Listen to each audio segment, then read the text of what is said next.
Yes, again, warm welcome to NM Classroom. ഒരിക്കൽ കൂടി NM Classroomലേക്ക് സ്വാഗതം.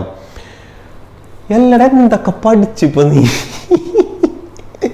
എന്തൊക്കെ പഠിച്ചു അല്ലേ? നമ്മൾ ഒരുപാട് കാര്യങ്ങൾ വളരെ കുഞ്ഞു എക്സാമ്പിളുകൾ വെച്ച് നമ്മൾ പഠിച്ചു. സത്യത്തിൽ ഉണ്ടല്ലേ ഇതിന്റെ വില എപ്പോഴാണ് മനസ്സിലാവുക വർക്ക് പ്ലേസിലൊക്കെ അങ്ങോട്ട് ചെന്ന് നിൽക്കും. പക്ഷെ എൻ്റെ പൊന്ന് ഇത്രയും വലിയ കോംപ്ലക്സീവായ സാധനമാണ് ഇത്ര സിമ്പിളായിട്ട് ഞാൻ പഠിച്ചതെന്ന് നമുക്ക് തോന്നും. ഓക്കെ, ഒരു സാധനം നിങ്ങൾ മറന്നിട്ടുണ്ടാവില്ല.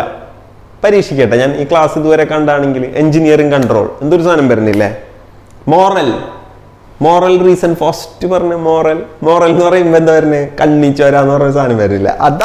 അതാണ് പഠനം എന്ന് പറഞ്ഞാൽ. അത്രേ ഉള്ളോ സംഭവം. ഓക്കെ, അപ്പൊ നമ്മള് അത്രയും സന്തോഷത്തോടെ പിന്നെ അറിയാനുള്ള ആവേശത്തോടെ ആഗ്രഹത്തോടെ അത്യാവേശത്തോടെ നമ്മൾ അടുത്ത യൂണിറ്റിലേക്ക് കടക്കുകയാണ്. Unit 7 is PTW, that is called permit to work. ഒരു വർക്ക് ചെയ്യാൻ വേണ്ടിയിട്ട് എഴുതി കൊടുക്കുന്ന ഒരു പേപ്പർ, പെർമിഷൻ പേപ്പർ, അത് എഞ്ചിനീയറിംഗ് കൺട്രോൾ ആണോ അഡ്മിനിസ്ട്രേഷൻ കൺട്രോൾ ആണോ? ഉറപ്പല്ല അഡ്മിനിസ്ട്രേഷൻ കൺട്രോൾ ആണെന്ന് അല്ലേ? Permit to work is an administration control. So എന്താണ് പെർമിറ്റ് ടു വർക്ക്? നല്ലോണം ക്വസ്റ്റ്യൻസ് വരുന്ന ഏരിയ ഉണ്ട് പെർമിറ്റ് ടു വർക്ക്. എന്താണ് പെർമിറ്റ് ടു വർക്ക്? ഒരു വർക്ക് ചെയ്യാൻ വേണ്ട പെർമിറ്റ് എന്ന് പറയുമ്പോൾ ഇവിടെ ഉദ്ദേശിക്കുന്നത് എന്താണ്? ഇവിടെ ഉദ്ദേശിക്കുന്നത് ഒന്നുമില്ലടാ. പെർമിറ്റ് ടു വർക്ക് നേരത്തെ സേഫ് സിസ്റ്റം ഓഫ് വർക്ക് പറഞ്ഞ പോലെ തന്നെ അല്ലേ? എല്ലാ സേഫ് സിസ്റ്റം ഓഫ് വർക്കും പെർമിറ്റ് ടു വർക്ക് ആയിക്കോളുന്നില്ല അല്ലെ? പക്ഷെ എല്ലാ പെർമിറ്റ് ടു വർക്കിലും എന്തുണ്ടാവും? ഒരു സേഫ് സിസ്റ്റം ഓഫ് വർക്ക് ഉണ്ടാവും. കഥ മനസ്സിലായില്ല? കുറച്ച് കഴിയുമ്പോൾ മനസ്സിലാവും. Okay, so permit to work എന്ന് പറഞ്ഞാൽ നേരത്തെ പറഞ്ഞ പോലെ it is also a document. It's also a formal document. ഒരു ഫോർമൽ ഡോക്യുമെന്റ് ആണ് എന്ത്? നമ്മുടെ പെർമിറ്റ് ടു വർക്ക്. ഈ ഫോർമൽ ഡോക്യുമെന്റിൽ എന്താണ് പറയാന്നറിയോ? ഒരു വർക്ക് നടക്കുമ്പോൾ ആ വർക്ക് നടക്കുന്നതിന് മുൻപും അത് നടന്നുകൊണ്ടിരിക്കുമ്പോഴും അത് നടന്നതിന് ശേഷവും അവിടെ ചെയ്യേണ്ട എല്ലാ കൺട്രോൾ മെഷേഴ്സും പാലിച്ചുകൊണ്ട് കൃത്യമായിട്ടല്ലേ ആ വർക്ക് നടത്തിയത് എന്ന് ഉറപ്പുവരുത്താനുള്ള ഒരു ഡോക്യുമെന്റഡ് അതോറിറ്റി പേപ്പർ ആണ് എന്ത്? Permit to work. So a work before starting a work, ഒരു വർക്ക് തുടങ്ങുന്നതിന് മുൻപ്, during and end of the work എന്താണ് നോക്കുന്നത്? They have taken all the control measures. ആ വർക്ക് ചെയ്യാനുള്ള എല്ലാ കൺട്രോൾ മെഷേഴ്സും എടുത്തിട്ടല്ലേ ആ വർക്കിലേക്ക് ഇറങ്ങുന്നത്, അത് നടക്കുന്നത്, അത് ചെയ്ത് കഴിയുമ്പോൾ അത് കംപ്ലീറ്റ് ഫിനിഷ് ചെയ്ത് പോയിട്ടുള്ളത് എന്നുള്ള ചെക്കിംഗ് ആണ് യഥാർത്ഥത്തിൽ പെർമിറ്റ് ടു വർക്ക് ഇഷ്യൂ ചെയ്യുന്ന ഇഷ്യൂയിങ് അതോറിറ്റി ഓഫീസർ ചെയ്യുന്നത്. റൈറ്റ്? അപ്പൊ എല്ലാ വർക്കിനും പെർമിറ്റ് വേണോ? ഫോർ എക്സാമ്പിൾ എല്ലാ വർക്കിനും ജസ്റ്റ് ഒന്ന് സ്വീപ്പ് ചെയ്യണം, അവിടെ ഒന്ന് തുടക്കണം, അതിന് പെർമിറ്റ് വേണ്ട. Normally permit is being issued upon high risk activities. അത്യാവശ്യം ഹൈ റിസ്ക് ആണെങ്കിലാണ് നമ്മൾ എന്ത് ചെയ്യുക? നോർമലി പെർമിറ്റ് അപ്ലൈ ചെയ്യുക. എന്തിനാണ് ഹൈ റിസ്ക് ആക്ടിവിറ്റിയിൽ പെർമിറ്റ് അപ്ലൈ ചെയ്യണമെന്ന് അറിയോ? എന്തിനായിരിക്കും? ഒന്ന് തല പുകഞ്ഞാലോചിച്ച് നോക്കിയാൽ എന്തിനാണ് ഹൈ റിസ്ക് ആക്ടിവിറ്റിയിൽ പെർമിറ്റ് അപ്ലൈ ചെയ്യണം? Because high risk activities create more chances of accidents, more chances of damage, more chances of loss, more chances of ill health, more chances of all sort of incidents and injuries, including death. ഇതെല്ലാം ഉണ്ടാക്കാൻ കൂടുതൽ സാധ്യത high risk ആക്ടിവിറ്റിക്ക് അല്ലേ? ഒരാൾ അവിടെ നിന്ന് നിലം തുടക്കുന്ന ആൾക്കാണോ കൂടുതൽ ഡെത്ത് ചാൻസ് മേലെന്ന് വർക്ക് ചെയ്യുന്ന ഒരാൾക്കാണോ? ഒരാള് സിമ്പിൾ ആയിട്ടൊരു പണിയെടുക്കുന്ന ഒരാളാണോ കൺഫൈൻഡ് സ്പേസിലേക്ക് എൻട്രി ചെയ്യുന്ന ഒരാളാണോ? അങ്ങനെ നോക്കിയാൽ ലൈവ് ഇലക്ട്രിക്കൽ എക്യുപ്മെന്റ്സുമായി ഇത് ചെയ്യുന്ന ആള്, മെയിൻ്റനൻസ് ചെയ്യുന്ന ആള്, ഹോട്ട് വർക്ക് ചെയ്യുന്ന ആള്, കൺഫൈൻഡ് സ്പേസിൽ എൻട്രി ചെയ്യുന്ന ആള്, എക്സ്കവേഷൻ ചെയ്യുന്ന ആള്, വർക്ക് അറ്റ് ഹൈറ്റ് ചെയ്യുന്ന ആള്, ഇവരൊക്കെ എന്താണ്? ഹൈ റിസ്കിലാണ്. അപ്പൊ ഇത്തരത്തിലുള്ള എല്ലാ വർക്കിനും എന്താവശ്യമാണ്? PTW ആവശ്യമാണ്. അപ്പൊ PTW വേണ്ട കുറച്ച് വർക്കുകളുടെ പേര് ഞാൻ എണ്ണം പറഞ്ഞെടുത്തു എന്നുള്ളൂ. ഏതൊക്കെയാണ്? Work at height, hot work, confined space entry, live electrical system, mechanical maintenance, ഇതിലൊക്കെ എക്സ്കവേഷൻ, അണ്ടർഗ്രൗണ്ട് യൂട്ടിലിറ്റീസ്, ഇതിലൊക്കെ എന്താണ്? പെർമിറ്റ് ആവശ്യമാണ്. റൈറ്റ്? അപ്പോൾ permit to work is normally issued upon എന്താ പറയുക ഹൈ റിസ്ക് ആക്ടിവിറ്റീസ്. ഇവിടെ ഒരു വർക്ക് തുടങ്ങുന്നതിന് before, during and end of the വർക്കിൽ നമ്മൾ എന്ത് ചെയ്യുന്നു? പെർമിറ്റ് എന്ത് ചെയ്യുന്നു? അത് ഫുൾഫിൽ ചെയ്യുന്നില്ലേ എന്നുള്ളതാണ് യഥാർത്ഥത്തിൽ പെർമിറ്റ് ടു വർക്കിന്റെ ടോട്ടൽ സംഗ്രഹം. മാത്രമല്ല ഇറ്റ്സ് എ ഡോക്യുമെന്റ്. ഇതിൽ എന്തൊക്കെ ചെക്ക് ചെയ്യും? ഹസാർഡ്സ് ചെക്ക് ചെയ്യും, അവിടെയുള്ള ഏരിയാസ് ഡിസ്ക്രിപ്ഷൻസ് ഒക്കെ ചെക്ക് ചെയ്യും. അതെന്തൊക്കെ ചെക്ക് ചെയ്യുമെന്ന് നമുക്കിപ്പോൾ പറയാം. അപ്പോൾ പെർമിറ്റ് ടു വർക്കിന്റെ ഓപ്പറേഷൻ എങ്ങനെയാണെന്നുള്ളതാണ് നമ്മൾ നോക്കാൻ പോകുന്നത്. ഇതിന്റെ എക്സിക്യൂഷൻ എങ്ങനെയാണ്? പെർമിറ്റ് ടു വർക്കിന്റെ എക്സിക്യൂഷൻ എങ്ങനെയാണ്? സപ്പോസ് നമ്മളൊന്ന് ആലോചിച്ച് നോക്കടാ, വെരി സിമ്പിൾ ടാ. പെർമിറ്റ് ടു വർക്കിന്റെ എക്സിക്യൂഷൻ എങ്ങനെയാണെന്ന് വെച്ച് കഴിഞ്ഞാൽ ഓപ്പറേഷൻസ് ആൻഡ് അപ്ലിക്കേഷൻ എന്ന് പറഞ്ഞാൽ പെർമിറ്റ് ടു വർക്കിന് 4 സെഗ്മെന്റ് ഉണ്ട്. ഒന്ന് ഇഷ്യൂ ദ പെർമിറ്റ്. എന്താണ്? Issue the permit. 2 receipt, receiving. 3 clearance അഥവാ return to service. 4 cancellation. 5 extension. Maximum ഇത്ര വരുള്ളൂ കേട്ടോ. പെർമിറ്റ് ടു വർക്ക്, ഒരു പെർമിറ്റ് ഇഷ്യൂ ചെയ്യാനായിട്ട് ഉറപ്പായിട്ടും ഇഷ്യൂവിംഗ് ഓഫീസർ ആവശ്യമാണ്. പെർമിറ്റ് ഇഷ്യൂ ചെയ്യാനായിട്ടുള്ള ഇഷ്യൂവിംഗ് ഓഫീസർ കമ്പനിയുടെ ഭാഗത്ത് നിന്ന് ആവശ്യമാണ്. ഒരു ക്ലയന്റ് ഒരു പെർമിറ്റിന് വേണ്ടി വരുന്നു, ഒരു പ്രത്യേക വർക്കിന് വേണ്ടി, ചിലപ്പോൾ കോൺട്രാക്ടറോ വേറെ ഏതോ ഒരു ക്ലയന്റ് നമ്മുടെ അടുത്തേക്ക്, നമ്മളുടെ സ്പേസിലേക്ക് വരുന്നു എന്ന് വിചാരിക്കുക. അപ്പോൾ അവർക്ക് വേണ്ടത് അവിടെ വർക്ക് അറ്റ് ഹൈറ്റ് ആണ്, അല്ലെങ്കിൽ അണ്ടർഗ്രൗണ്ട് എക്സ്കവേഷനോ എന്തെങ്കിലുമൊക്കെയാണ്, അല്ലെങ്കിൽ കൺഫൈൻഡ് സ്പേസ് എൻട്രി ആണ്, എന്ത് പെർമിറ്റിന് വേണ്ടി വന്നോട്ടെ. ആ സമയത്ത് പെർമിറ്റ് ഇഷ്യൂ ചെയ്യുന്ന ഓഫീസറുടെ മുന്നിലേക്ക് പെർമിറ്റ് ഒറ്റയടിക്ക് permit is issued by Noufal Marakkar എന്ന് പറഞ്ഞിട്ട് കൊടുക്കാൻ പറ്റുമോ? കൊടുക്കരുത്. എന്തിനാണ് ഇയാളെ സാലറിയും കൊടുത്തിരുത്തിയിട്ടുള്ളതെന്ന് അറിയോ? ഇഷ്യൂ ചെയ്യുന്നതിന് മുൻപ് എന്തൊക്കെ നോക്കണം? ടൈപ്പ് ഓഫ് വർക്ക് നോക്കണം, വർക്കിന്റെ നേച്ചർ നോക്കണം, വർക്കിന്റെ ഹസാർഡ്സ് നോക്കണം, വർക്കിന്റെ കൺട്രോൾ മെഷേഴ്സ് ഇവരെടുത്തിട്ടുണ്ടോ എന്ന് നോക്കണം, വർക്ക് ചെയ്യുന്ന ആളുകളെല്ലാം ട്രെയിൻഡ് കോമ്പീറ്റന്റ് സ്റ്റാഫ് അല്ലേ എന്ന് നോക്കണം, അല്ലെ? ആ സ്ഥലത്ത് വേറെ അതർ പെർമിറ്റുകൾ ഇഷ്യൂ ചെയ്തിട്ടുണ്ടോ എന്ന് നോക്കണം. അങ്ങനെ സഫീഷ്യന്റ് ടൈം എടുത്ത് എല്ലാം ചെക്ക് ചെയ്ത് കൺട്രോൾ മെഷേഴ്സ് എല്ലാം ഇല്ലേ, ഇവർക്ക് വേണ്ടത്ര റിസോഴ്സുകൾ ഇല്ലേ എന്നൊക്കെ നോക്കി വെൻ ഹി ഫീൽസ് എന്താ പറയാ ഒരു സ്മൈലി വരുമ്പോൾ, അവനക്ക് എന്താണ് ഒരു സാറ്റിസ്ഫാക്ടറി ലെവൽ വരുമ്പോഴാണ് പെർമിറ്റ് ഇഷ്യൂ ചെയ്യുന്ന ഓഫീസർ ആ കഷണം പേപ്പർ എന്ത് ചെയ്യുന്നത്? ഇഷ്യൂ ചെയ്യുന്നത്. That means permit is been issued by the issuing officer. Issue ചെയ്ത പെർമിറ്റ് ആ ക്ലൈന്റ് എന്ത് ചെയ്യുന്നു? റിസീവ് ചെയ്ത് മേടിക്കുന്നതാണ്. യെസ്, നമ്മൾ ഏറ്റവും വലിയ കല്ല് വെച്ചെന്നോണം എഴുതി വെക്കണ ഒരു സ്ഥലമുണ്ട്. വീട്ടുകാരോടാണ് നമ്മൾ നോണ പറയാ, അമ്മനോട് അച്ഛനോടാണോ നമ്മൾ നോണ പറയാ, അല്ലെങ്കിൽ നാട്ടുകാരോടാണോ നോണ പറയാ, ടീച്ചറോടാണോ നോണ പറയാ? ഞാൻ പറയാം അല്ല, ഇവരോട് ആരോടും അല്ല നമ്മൾ നോണ പറയാം. നമ്മൾ നോണ പറയുന്നത് നമ്മുടെ CV-യിലാണ്. നമ്മുടെ CV-യിൽ I am very smart looking, hard working, loyal, humble, strong, English, high confident. Introduce your self. പഠിച്ചിട്ട് തവിട് പൊടിയാവും അല്ലെ? ഇന്റർവ്യൂവിൽ കോൺഫിഡൻസ് ആക്കിയോ ഒരു തേങ്ങില്ല. പക്ഷെ ലാസ്റ്റ് വരിയിൽ എന്ത് ചെയ്തിട്ടുണ്ടാവും? CV-യിൽ ലാസ്റ്റ് വരിയിൽ I hereby declare that all the above statements are true to the best of my knowledge and belief. ഒപ്പ് എന്ന് പറഞ്ഞ മാതിരി ഇവിടെ എന്താ ചെയ്യുന്നത്? പെർമിറ്റ് ഇഷ്യൂ ചെയ്ത് കഴിഞ്ഞല്ലോ, രക്ഷപ്പെട്ടില്ലേ? ഇഷ്യൂ ചെയ്താൽ തന്നെ രക്ഷപ്പെട്ടിട്ടാ, ഇഷ്യൂ ചെയ്ത് കിട്ടാനാണ് പാട്. ഇഷ്യൂ ചെയ്തത് ഇതിനെന്ത് ചെയ്യുന്നു? റിസീവ് ചെയ്യുന്നു. പെർമിറ്റിനെ റിസീവ് ചെയ്തു, ഡേറ്റ് ആൻഡ് ടൈം ഒക്കെ ഇട്ടു. ഓക്കെ, ഡേറ്റ് ആൻഡ് ടൈം ഒക്കെ ഇട്ടു, റിസീവ് ചെയ്തു. റിസീവ് ചെയ്തതിനർത്ഥം വർക്ക് ക്യാൻ സ്റ്റാർട്ട് നൗ. ഇപ്പൊ നമുക്ക് പണി സ്റ്റാർട്ട് ചെയ്യാം, right? So that work start ചെയ്തു. ഇതിൽ എന്തുണ്ടാവും? ഇഷ്യൂ ചെയ്യണതിന് മുമ്പ് ഡേറ്റ് ആൻഡ് ടൈം പീരീഡ് ഉണ്ടാവും കേട്ടോ, വാലിഡിറ്റി. പറയാൻ മറന്നു, പീരീഡ് ഓഫ് പെർമിറ്റ് എത്രത്തോളം വാലിഡിറ്റി ഉണ്ട്. ആ വാലിഡിറ്റി ആകുമ്പോൾ അവിടുത്തെ വർക്ക് കഴിയുമ്പോൾ പെർമിറ്റ് റിട്ടേൺ ടു സർവീസ് തിരിച്ചേൽപ്പിക്കും, ക്ലിയറൻസിന് ഏൽപ്പിക്കും. ക്ലിയറൻസ് എന്ന് പറഞ്ഞു കഴിഞ്ഞാൽ എന്താണ്? ഈ റിസീവ് ചെയ്ത് ഈ പെർമിറ്റ് ഇഷ്യൂവിംഗ് അതോറിറ്റി ഓഫീസറെ ക്ലിയറൻസിന് വേണ്ടി ഏൽപ്പിക്കുന്നു. ക്ലിയറൻസ് ചെയ്യണ സമയത്ത് അയാൾ പെർമിറ്റ് ക്യാൻസൽ ചെയ്യണതിന് തൊട്ട് മുമ്പ് അയാൾ വന്ന് ഒന്നുകൂടെ ചെക്ക് ചെയ്യുന്നു. ഇവർ ഈ പറഞ്ഞ കാര്യങ്ങളെല്ലാം ഐസൊലേറ്റ് ചെയ്യേണ്ടത് ഐസൊലേറ്റ് ചെയ്ത് റിമൂവ് ചെയ്തിട്ടില്ലേ, സൈറ്റ് എല്ലാം ക്ലിയർ അല്ലേ, വേറെ പ്രശ്നങ്ങളൊന്നും ഇല്ലല്ലോ, എവറിത്തിങ് ഇസ് ഫൈൻ, ഒക്കെ ഓക്കെ ആണെങ്കിൽ പെർമിറ്റ് ഇഷ്യൂയിങ് ഓഫീസർ എന്ത് ചെയ്യും? പെർമിറ്റ് ക്യാൻസൽ ചെയ്യും. പെർമിറ്റ് ക്യാൻസൽ ചെയ്താൽ പിന്നെ എന്ത് ചെയ്യാൻ പറ്റില്ല? No one can enter to that the same permit. പണ്ട് ഞങ്ങൾ അതോടെ പെർമിറ്റ് ചെയ്തപ്പോഴേ എന്ന് പറഞ്ഞിട്ട് വരാൻ പറ്റൂലടാ, അത് കഴിഞ്ഞു, ഇനി ആ പേരിൽ അങ്ങോട്ട് വരാൻ പറ്റൂല. ഓക്കെ, അങ്ങനെ പെർമിറ്റ് ക്യാൻസൽ ചെയ്തു. ചില കേസുകളിൽ മാത്രം പെർമിറ്റ് ചിലപ്പോൾ നമ്മളുടെ ഇവിടെ പറഞ്ഞ ടൈമിന് കഴിയുന്നില്ലെങ്കിൽ the client may ask for kind of extension.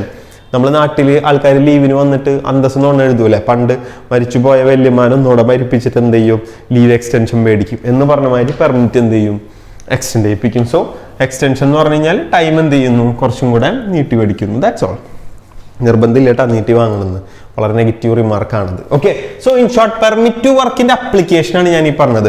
ആദ്യം ഇഷ്യൂ ചെയ്യുന്നു, എല്ലാം ചെക്ക് ചെയ്ത് പെർമിറ്റിന്റെ ഡേറ്റും ടൈമും, അത് എന്ന് സ്റ്റാർട്ട് ചെയ്യുന്നു, എന്ത് ചെയ്യുന്നു, കാര്യങ്ങളൊക്കെ കൺട്രോൾ മെഷറൊക്കെ എടുത്തിട്ടില്ലെന്ന് ഒക്കെ സെറ്റ് ആക്കിയിട്ട് പെർമിറ്റ് എന്ത് ചെയ്യുന്നു, മറ്റാൾ റിസീവ് ചെയ്ത് സൈൻ ചെയ്ത് പഠിക്കുന്നു, വർക്ക് സ്റ്റാർട്ട് ചെയ്യുന്നു, വർക്ക് കഴിയുമ്പോൾ ക്ലിയറൻസിന് കൊടുക്കുന്നു, ഒക്കെ ഓക്കെ അല്ലേ എന്ന് ഇഷ്യൂയിങ് ഓഫീസർ ഒന്നും കൂടെ നോക്കുന്നു, എല്ലാ പണിയും തീർത്തിട്ടില്ലേ നോക്കുന്നു, യെസ് വിട്ടോളാൻ പറയുന്നു, ക്യാൻസൽ ചെയ്യുന്നു. ചിലപ്പോൾ ഇൻ കേസ് ഓഫ് എക്സ്റ്റൻഷൻ ഉണ്ടാവും. യെസ്, അങ്ങനെയാണെങ്കിൽ ഒരു പെർമിറ്റ് വർക്കിന്റെ ഒരു പ്രശ്നം പറയുന്നത് എവിടെയാണെന്ന് അറിയോ? നല്ല പെർമിറ്റ് ഉണ്ടായിട്ട് പോലും ഒടുക്കത്തെ ആക്സിഡന്റ് സംഭവിച്ചാൽ എന്ത് മനസ്സിലാക്കണം നമ്മൾ? എന്ത് മനസ്സിലാക്കണം? നല്ല പെർമിറ്റ് ആയിരുന്നില്ല, അതൊരു വെറും ഒരു പേപ്പർ കടലാസിന്റെ വില മാത്രം ആ പെർമിറ്റിന് നൽകിയുള്ളൂ എന്ന് മനസ്സിലാക്കണം. അതിന് പകരം പെർമിറ്റ് ഇഷ്യൂ ചെയ്യുന്ന ഓഫീസറുടെ ടേബിൾ നോട്ടും കെട്ടുകൾ ഇങ്ങനെ നിരത്തി വെച്ചിട്ട് പറയുന്നു, സാറിന് എത്രയാണ് സാലറി? അപ്പൊ നമ്മ പറയുന്നു എനിക്ക് 2500 ദിറംസ് ആണ്. Okay, 2500 dirhams. സാറിന്റെ ഏറ്റവും വലിയ ആഗ്രഹം എന്താണ്? എൻ്റെ ഏറ്റവും വലിയ ആഗ്രഹം റിവർ ഫ്രണ്ടേജിൽ ഒരു വില്ലയാണ്, ഗോൾഡൻ വില്ലയാണ്. ഓക്കെ, എത്ര കൊല്ലം പണിയെടുക്കണം? ഒരു 28 കൊല്ലം പണിയെടുക്കും. വേണ്ട, ഒരൊറ്റ ഒപ്പിന് നമുക്കത് സെറ്റാക്കാം. അണ്ടർഗ്രൗണ്ടിൽ കൂടെ പൈസ അങ്ങോട്ട് പമ്പ് ചെയ്താലല്ല സാധനം അങ്ങോട്ട് ഒപ്പിടും. അങ്ങനെ ഒപ്പിടാൻ പാടുണ്ടാ?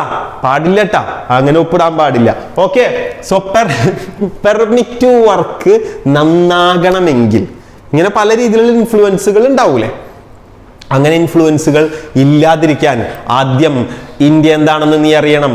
അക്ഷരങ്ങൾ അച്ചടിച്ചു കൂട്ടിയ പുസ്തകത്താളിൽ നീ പഠിച്ച ഇന്ത്യയല്ല അനുഭവങ്ങളുടെ ഇന്ത്യ, കോടിക്കണക്കായ പട്ടിണി പാവങ്ങളുടെയും നിരക്ഷരുടെയും ഇന്ത്യ, കൂട്ടിക്കൊടുപ്പുകാരുടെയും വേശ്യകളുടെയും തോട്ടുകളുടെയും ഇന്ത്യ, ജഡ്ക വലിച്ചു വലിച്ചു ചുമച്ച് ചോര തുപ്പുന്നവന്റെ ഇന്ത്യ, വളർത്തുനായിക്ക് കൊടുക്കുന്ന ബേബി ഫുഡിൽ കൊഴുപ്പിന്റെ അളവ് കൂടിപ്പോയതിന് ഭർത്താവിന് ശാസ്ത്ര അത്താഴപ്പട്ടിണി കിടുന്ന കൊച്ചമ്മമാരുടെ ഇന്ത്യയല്ല. ഇന്നലെ നീ അപമാനിച്ച് ആട്ടിയിറക്കി വിട്ടില്ലേ ആ പാവം കൃഷ്ണേട്ടനെ പോലെ മനുഷ്യരുടെ ത്യാഗങ്ങളുടെയും നൊമ്പരങ്ങളുടെയും ഇന്ത്യ. ഇന്ത്യ എന്ന മഹാരാജ്യത്തിന്റെ സോൾ, ആത്മാവ്. IAS അക്കാഡമി വർഷാവർഷം അണവെച്ച് വിഭജിച്ചെടുക്കുന്ന നിന്നെപ്പോലുള്ള സ്നോബകൾക്ക് ഈ ആത്മാവ് തൊട്ടറിയാനുള്ള സെൻസ് ഉണ്ടാകണം, സെൻസിബിലിറ്റി ഉണ്ടാകണം, സെൻസിറ്റിവിറ്റി ഉണ്ടാകണം. Now get lost. കയ്യടിക്കണം, മ്യൂസിക് പൊളിക്ക്. മനസ്സിലാവണ്ട പറഞ്ഞേ? ഇതിങ്ങനെ പറയാൻ പറ്റണേ എണീറ്റ് നിന്നിട്ട് ആരോട്?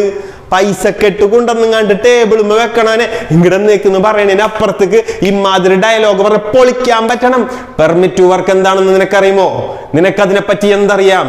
ആയിരക്കണക്കിന് ഹസാഡുകളുടെ കൂമ്പാരങ്ങളും പേറി ഇവിടെ വർക്ക് ചെയ്യാൻ വരുന്ന തൊഴിലാളികളുടെ കണ്ണിൽ നോക്കി അവരുടെ ശരീരം ഇഞ്ചിഞ്ചായി ഛേദിക്കപ്പെടാതിരിക്കാൻ പെർമിറ്റ് വർക്ക് എന്താണെന്ന് നീ അറിയണം എന്ന് പറയാൻ കോരിത്തരിയും എന്ന് പറയാൻ പറ്റും. കഥ മനസ്സിലായ? അതാണ് എന്ത് ഇതിൽ ഇൻഫ്ലുവൻസ്. ഇപ്പൊ നിങ്ങൾ ആളുകളുടെ പഠിക്കണ നെബോഷ് തന്നെയാണ്, വേറെ ആടാ ഇത് തന്നെയാണ് NEBOSH. Okay, this is called NM NEBOSH. Okay, നമ്മൾ കേട്ടിട്ടില്ല അവരെ കുൽക്കി സോഡ എന്നൊക്കെ പറഞ്ഞ ഒരു സ്ഥലത്ത് കേൾക്കൂല, സ്പെഷ്യൽ എന്ന് പറഞ്ഞാൽ NM നെബോഷ്. സോ പിള്ളേരുകളെ പറയണോട്ടാ, ബാക്കിയുള്ളവരോട് പഠിച്ചോളാൻ പറഞ്ഞോട്ടാ, പാസ്സാക്കി തരാന്ന് പറഞ്ഞോട്ടാ. ഓക്കെ, മാക്സിമം പിള്ളേരോട് ജോയിൻ ചെയ്യാൻ പറഞ്ഞോട്ടാ, ഫ്രണ്ട്സ് ഒക്കെ ഉണ്ടാവൂലേ. അപ്പോൾ പെർമിറ്റ് വർക്ക് നന്നാവണം. പെർമിറ്റ് വർക്കിന് ലിമിറ്റേഷൻ മനസ്സിലായില്ലേ? ഏതെങ്കിലും ഇതിൽ ഇൻഫ്ലുവൻസ് ചെയ്യാൻ പറ്റും പേപ്പർ വർക്ക് ആയതുകൊണ്ട്. പക്ഷെ നല്ലൊരു പെർമിറ്റിന് വേണ്ട ഗുണങ്ങൾ എന്തൊക്കെയാണ്? നല്ലൊരു പെർമിറ്റ് ഇഷ്യൂ ചെയ്യുന്നത് കോമ്പീറ്റന്റ് ആയ പെർമിറ്റ് അതോറിറ്റി ഓഫീസർ ആയിരിക്കണം എന്ന് മാത്രമല്ല, അയാൾ എല്ലാ കൺട്രോൾ മെഷേഴ്സും ചെക്ക് ചെയ്തിട്ടുണ്ടാവണം. അയാൾ നല്ലോണം ഇനഫ് ടൈം എടുത്തിട്ടാണ് അത് എന്ത് ചെയ്യേണ്ടത്, എനഫ് ടൈം എടുത്തിട്ടാണ് ഇഷ്യൂ ചെയ്യണം. ഒറ്റയടിക്ക് ഒപ്പിട്ട് കൊടുക്കാൻ പാടില്ല. മാത്രമല്ല എല്ലാ പെർമിറ്റിനെയും അങ്ങോട്ടും ഇങ്ങോട്ടും എന്ത് ചെയ്യണം, റെസ്പെക്ട് ചെയ്യണം. പെർമിറ്റ് ഒരിക്കലും മാറ്റരുത്, അമെൻമെന്റ് ചെയ്യരുത്. ചില ക്ലോസ് ഒക്കെ എടുത്തിട്ടുണ്ട് നൈസായിട്ട് ഒഴിവാക്കിയിട്ട് അങ്ങനൊന്നും പാടില്ല. അങ്ങനെ നല്ല രീതിയിൽ ചെയ്ത് അതിൻ്റെ ടൈമും ഒക്കെ ചെക്ക് ചെയ്ത് റിസോഴ്സുകൾ ആവശ്യത്തിനൊക്കെ ഇല്ലെന്ന് ഉപയോഗിച്ച് നോക്കി എല്ലാം ഓക്കെ ആണ് എങ്കിൽ it can be called as very good permit. Otherwise it is just a piece of paper. കാര്യമില്ല. ഒരു ഫോർമാലിറ്റിക്ക് വേണ്ടിയിട്ടല്ല PTW ചെയ്യേണ്ടത്. എല്ലാ അഡ്മിനിസ്ട്രേറ്റീവ് കൺട്രോൾ മെഷേഴ്സും അങ്ങനെയാണ്.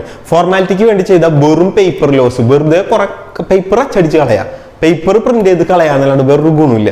പക്ഷെ അതല്ല, അതിനപ്പുറത്തേക്ക് അതൊരു കൃത്യമായ സിസ്റ്റം ആണെങ്കിൽ that will definitely work. Okay, so permit വർക്കിലെ അവസാനത്തെ പോർഷൻ ഞാൻ പറയുകയാണ്. പെർമിറ്റ് വർക്ക് വേണ്ട കുറച്ച് വർക്കുകളെ പറ്റി ഞാൻ നേരത്തെ പറഞ്ഞില്ലേ.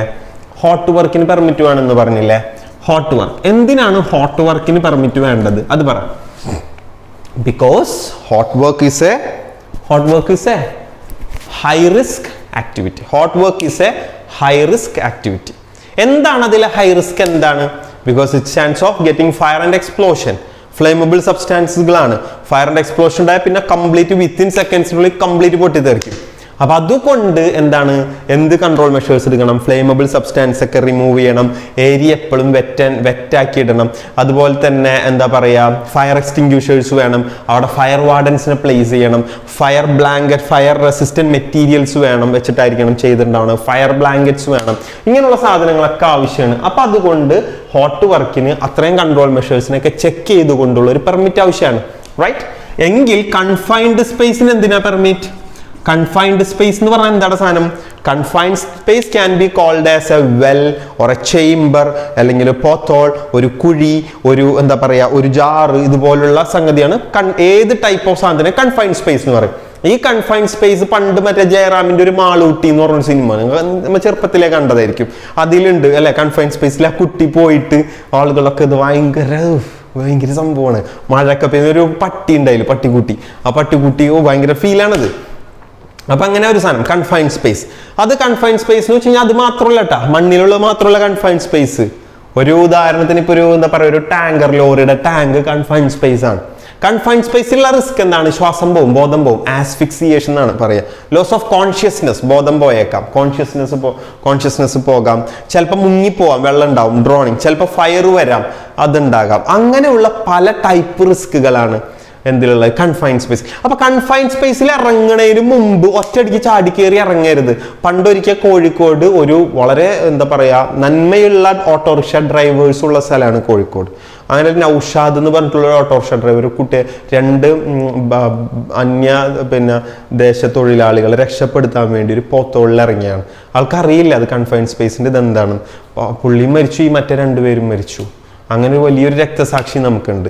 എന്താ സംഭവം എന്ന് വെച്ച് കഴിഞ്ഞിട്ടുണ്ടെങ്കിൽ അതിലേക്ക് ഇറങ്ങുന്നതിന് മുൻപ് ഒരുപാട് കാര്യങ്ങൾ, അറ്റ്മോസ്ഫിയറിക് ടെസ്റ്റിംഗ്, അവിടുത്തെ വെന്റിലേഷൻ നോക്കണം, പിന്നെ മേലത്തുള്ള ആളുകളായിട്ടുള്ള കമ്മ്യൂണിക്കേഷൻ സെറ്റപ്പ് ആക്കണം, അതുപോലെ തന്നെ ഇറങ്ങാനുള്ള ആളുകളുടെ ഫിസിക്കൽ ഫിറ്റ്നസ്, പുറത്തെ എമർജൻസി, ആംബുലൻസ് സർവീസസ്, എല്ലാ റെസിജ്വൽസും റിമൂവ് ചെയ്യണം, ലോക്ക് ഓഫ് ചെയ്യണം, ടാഗ് ഓഫ്, അങ്ങനെ പല സംഗതികൾ ചെയ്തതിന് ശേഷം മാത്രം ചെയ്യുന്ന പണിയാണ് കൺഫൈൻഡ് സ്പേസ് എൻട്രി എന്ന് പറയുന്നത്. അല്ലാതെ വെറുതെ ചെയ്യണതല്ല, മനസ്സിലാവണ്ട.